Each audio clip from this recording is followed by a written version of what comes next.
Hi, my name is Justin and welcome to my channel Nooks Cooks. Today I'm going to be cooking Dinuguan, so let's start.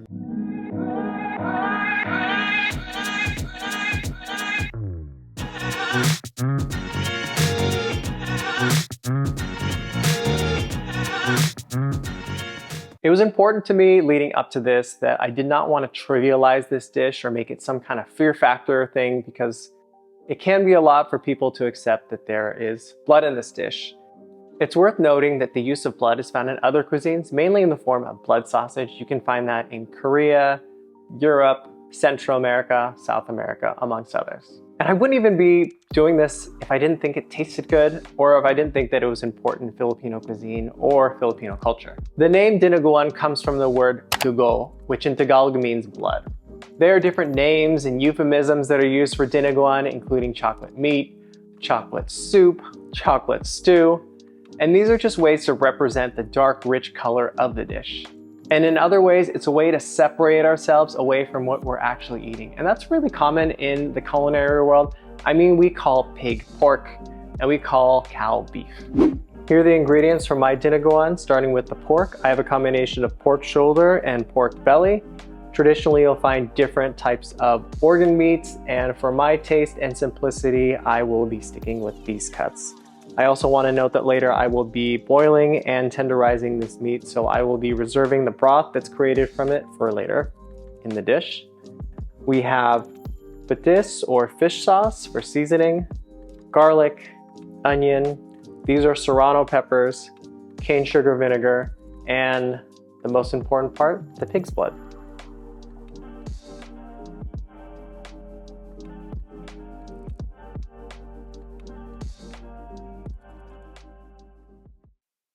Starting with the pork, these are going to be cut into bite-sized pieces.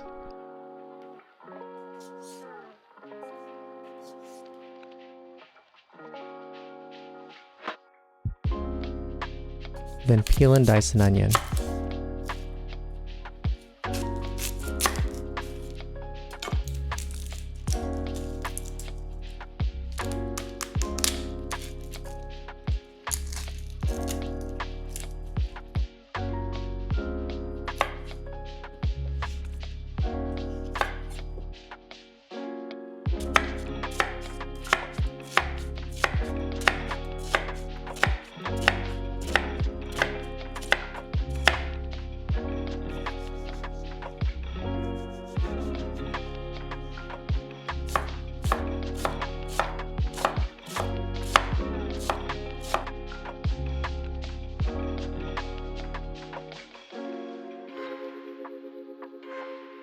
Minced garlic,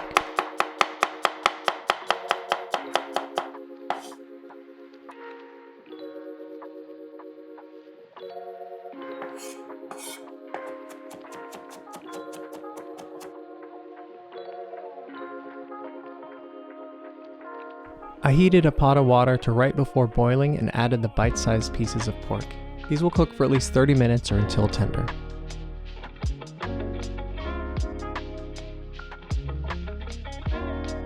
And remember to skim off the impurities.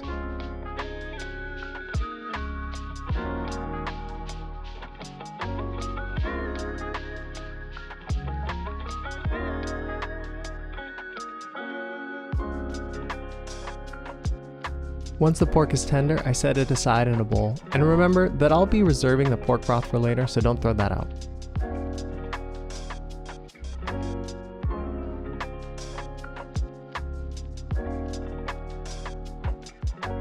Now I set aside the pork broth. I set aside 4 cups. You can set aside more depending on how thick or thin you want the stew to be in the end.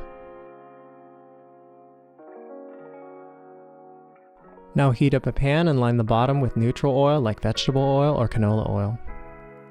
Once the oil is hot, add in the onions and cook until translucent. I ended up using about 2/3 of the onion. Once the onions are translucent, add in the garlic and cook until fragrant. Now add in the pork.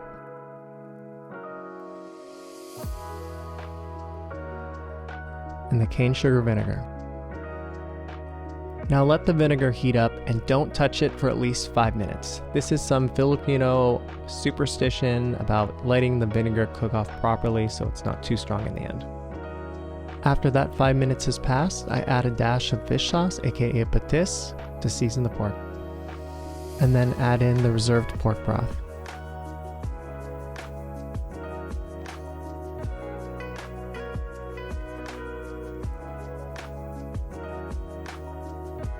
It's time to add in the pork blood.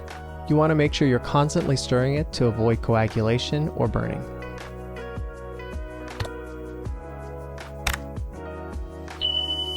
Now that everything has been added, I season with kosher salt and patis to taste. Lastly, add in the green peppers.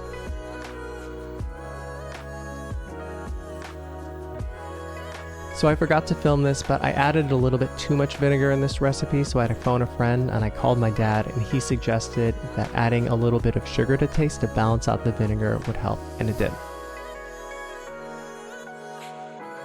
Once the sauce has reached a thick consistency, you're done.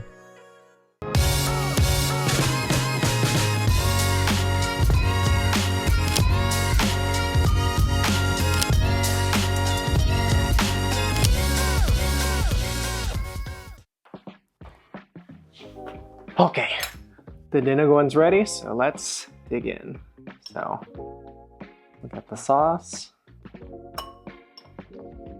Put it over the rice.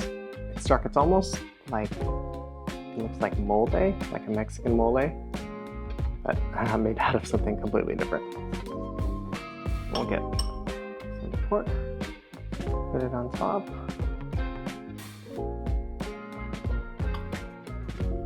Okay. Magandamo, let's eat.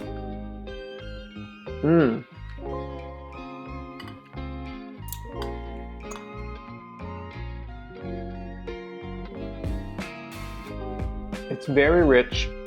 It has a distinct flavor. It has a lot of vinegar. And I'll probably adjust the recipe when I write it out to pull it back just a little bit, but overall, very nice and balanced. As expected, kind of an irony taste because it is blood, but balanced out with the pork, but also mellowed out with the rice. It all nicely balances out.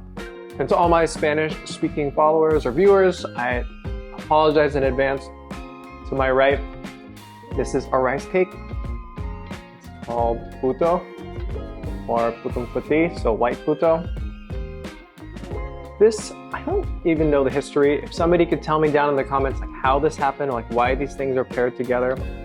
But it's fairly common to find white puto alongside dinuguan. So just take it and dip it in there.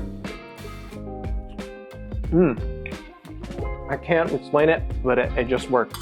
So whoever either discovered that by accident or on purpose, good job. I didn't make these. Maybe in the future I will, but it's a rice cake, rice flour, I think, don't quote me, but maybe in the future I'll make these. Yum. Or, I guess, in Kapampangan, mayaman. If you made it this far in the video, thanks for watching. Leave a comment down below what you think I should cook next. Peace!